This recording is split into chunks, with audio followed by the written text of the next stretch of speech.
Hi hello welcome to GRTV. Auto డ్రైవర్లకు హరీష్ రావు అండ. Auto డ్రైవర్లకు నెలకు 15,000 జీవన భృతి ఇవ్వాలి. ఆటో డ్రైవర్ల సమస్యలపై అసెంబ్లీలో ప్రభుత్వాన్ని నిలదీస్తాం. సిద్దిపేట పట్టణంలో సిద్దిపేట జిల్లా ఆటో క్రెడిట్ కోఆపరేటివ్ సొసైటీ ఆధ్వర్యంలో ఆటల పోటీ కార్యక్రమాన్ని ప్రారంభించిన మాజీ మంత్రి Harish Rao auto driver cooperative society ఆధ్వర్యంలో ఆట పోటీలు నిర్వహించడం రాష్ట్రానికి ఆదర్శం అన్నారు. ఈ సందర్భంగా మన రాష్ట్ర ప్రభుత్వం కూడా మరి ఈరోజు ఆటో కార్మికులను మొత్తం రోడ్డు మీద పడేసినట్టు చేసింది. ఈ రాష్ట్ర ప్రభుత్వం కూడా వెంటనే కార్మికుల పక్షాన ఆలోచించాలి. ఇలా కార్మికులు తమ యొక్క జీవనాన్ని కోల్పోయే పరిస్థితి. దీనికి ఇలా ప్రభుత్వం వెంటనే ఈ ఆటో కార్మికులకు నెలకు 15,000 రూపాయలు జీవన భృతి ఇవ్వాలని డిమాండ్ చేస్తున్నారు. ఉచిత బస్సు మంచిదే, దాని ఎవరు కాదంటలేదు. ఇంకా బస్సులు పెంచండి. ఇంకా మారుమూల ప్రాంతాల్లో చాలా ఊర్లకు బస్సులు పోతలేవు, అక్కడ కూడా బస్సులు వేయండి. కానీ మరి కార్మికులు దాదాపు 6 లక్షల మంది ఆటో కార్మికులు ఈ రాష్ట్రంలో ఉన్నారు. మొన్న మధ్యనే హైదరాబాద్ లో ఒక ఆటో కార్మికుడు ఆత్మహత్య చేసుకున్నాడు. ఏంది ఇబ్బంది అని తెచ్చుకుంటే ఆయన మంత్లీ ఇన్స్టాల్మెంట్ కట్టలేకపోతున్నాడు. ఈఎంఐ ఉన్నది బ్యాంకులో, క్రెడిట్ ఫైనాన్స్ కంపెనీలో ఉన్నది. ఆ ఈఎంఐ కట్టలేక అప్పుల బాధ తట్టుకోలేక ఒక ఆటో కార్మికుడు ఆత్మహత్య చేసుకున్న పరిస్థితి ఉంది.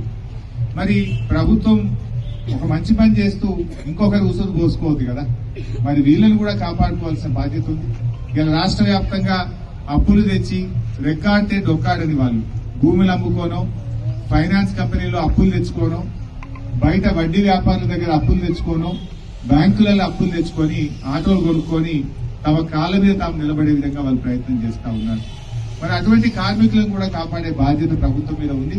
ప్రభుత్వం వెంటనే ముందుకు వచ్చి ఈ ఆటో కార్మికులందరికీ కూడా నెలకు 15,000 రూపాయల జీవన భృతి ఇవ్వాలని చెప్పి తప్పకుండా రాబోయే రోజుల్లో అసెంబ్లీలో కూడా మీ యొక్క సమస్యను ప్రస్తావిస్తాం. అసెంబ్లీలో కూడా లేవనెత్తుతాం, ప్రభుత్వం మీద ఒత్తిడి పెంచుతాం. ఆటో కార్మికులకు న్యాయం జరిగేదాకా కూడా మేము మీ వెన్నంటి ఉంటామని చెప్పి కార్మికులందరికీ కూడా మనవి చేస్తా ఉన్నాం. అదేవిధంగా ఈ గేమ్స్ అనేది కూడా చాలా మంచి కార్యక్రమం. మీలో ఒక నూతన ఉత్సాహాన్ని కలిగిస్తుంది, స్పోర్టివ్నెస్ ను పెంచుతుంది. మరి ఈ గేమ్స్ కూడా శారీరక దారుఢ్యాన్ని పెంచుతూ మీ ఆరోగ్యాన్ని కాపాడడానికి కూడా ఎంతగానో ఉపయోగపడుతుంది.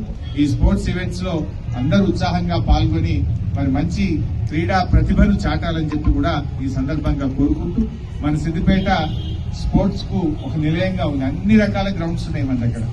వాలీబాల్ కోర్టు గాని, ఫుట్బాల్ కోర్టు గాని, క్రికెట్ స్టేడియం గాని, మరి మన షటిల్ కోర్టు గాని, అదేవిధంగా అన్ని రకాల గేమ్స్, బాస్కెట్ బాల్ గాని, చక్కటి స్పోర్ట్స్ కు మనం డెవలప్ చేసుకున్నాం. మంచి స్టేడియం కూడా డెవలప్ చేసుకున్నాం.